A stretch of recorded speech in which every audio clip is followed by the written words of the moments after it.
spend Australian summers on the beach, you'll have a lot of fun.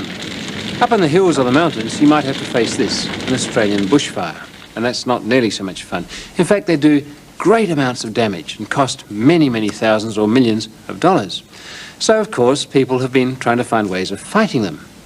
And one of the ways is this.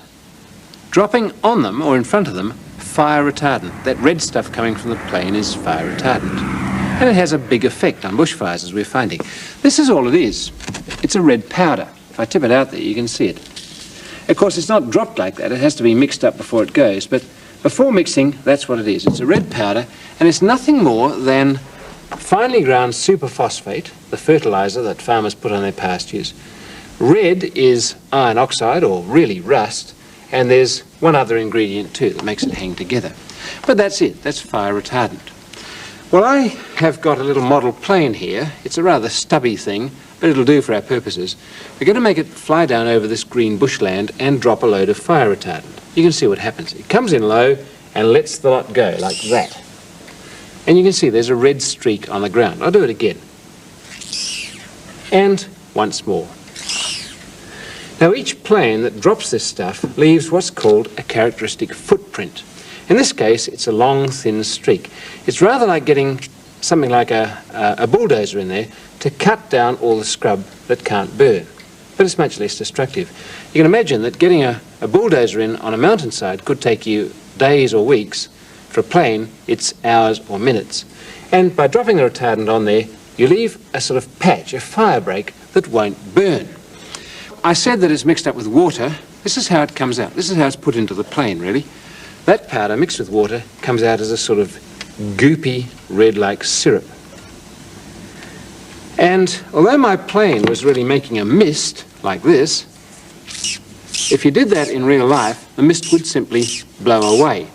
So you have to stop it misting, which it does as the liquid hits the airstream, by mixing something extra with it, and that's gum. Rather like mucilage or glue that you have in a bottle at home. If I touch this stuff and lift up my finger, you can see that it comes off in strings. And that's a gum mixed with it to make it hang together. You can see that. As it drops out of the plane, if we play you that in slow motion, you'll see that it doesn't make a fine mist. It hangs together and drops as sort of claggy sheets onto the undergrowth beneath it. So that gum is very important. Well, how does it perform? Obviously, when it's wet, very well indeed. Nothing wet will burn too well. But it dries out in a heat wave. But let me show you, even dry, it's as good as if the undergrowth were hosed down. I'm going to make a little bushland here with newspaper. I'll take my bushfire, and that's the gum tree that hasn't been treated. Fire hits it, and it burns very well, and spreads the bushfire. I'll put it down there. But if I take the treated stuff and put the paper in there, you can see the paper burns very well until the fire hits the retardant. And even though that retardant is completely dry, it puts the fire out immediately. Where it's thin, it goes out more slowly. Where it's thick, it goes out faster. And in fact, if I take a bit of retardant-covered stuff like this and play the blowtorch on it, it'll char and it'll smoke, but it won't burn at all. So that retardant, even when dry, is as good as water.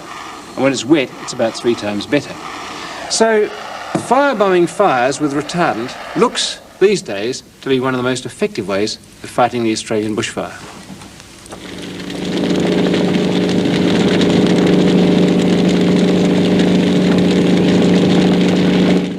I want to know. Curiosity.